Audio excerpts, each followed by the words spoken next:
talking to you about what a holy moment is, and it's going to be really cool because lots of people don't know what this moment is, and I just came to realize what it meant. I just read a book, it's called The Biggest Lie in Christianity by Matthew Kelly, and I'm only in a couple chapters in. I just said, you know what, this is about time that I need to talk about one of the instances that he was talking about.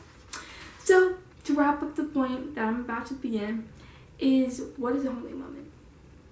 So basically, from what he is saying what it is a moment when you open yourself to God, you make yourself available to Him, and you set aside what you feel like doing in that moment, and you basically become open to doing what God wants, but in a way that you're actually helping someone else.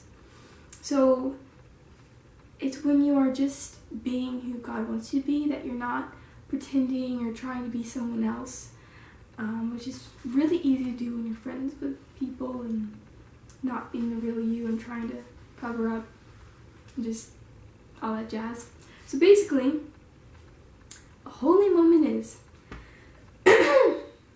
basically, he says it 3 different times in 3 different ways, so I'm trying to find the third one which makes the total sense. Okay, in that moment you do what you feel like you're supposed to be doing in that one moment. So rather than doing something of your own personal interest, you're basically going out and doing something good for someone else. And I know someone would call that doing a good deed, but it's a moment where you're literally trying to be doing what God wants in that moment and doing something else, a kind thing. And it can be the simplest things, like maybe you have siblings, or maybe you have people or friends or something and they need help or something, or just picking up dirty laundry or doing different things. That's basically a holy moment where you're doing something for someone else by being kind and doing something like that. Another thing is, he literally brought up so many people that did holy moments. One time there was this older guy, and he took a week off from work, and he's like, oh, I'm gonna chill and just be. And then during this week he passed by this nursing home where they literally live there, so it's housing and all that stuff.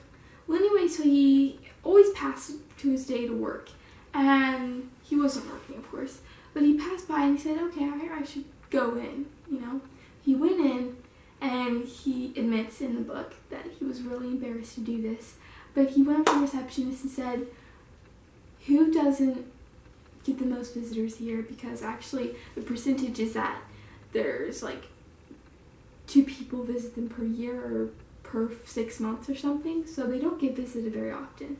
And so she says, oh, okay, yeah, pick any door if that's the right door. And that was basically, nobody gets visited there. And he's like, oh. So his birthday was coming up, and it's the 21st, so he goes to the 21st door.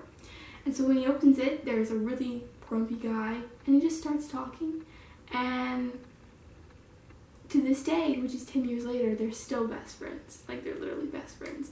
So even the kind action can literally help other people. And another point I was saying in this book is, when you're trying to make yourself happy, that actually doesn't lead to your own happiness. It's when you're helping other people. So that's basically what I'm talking about. And so I think everybody should read this book, because you know what? People should. Anyway, I hope that helps.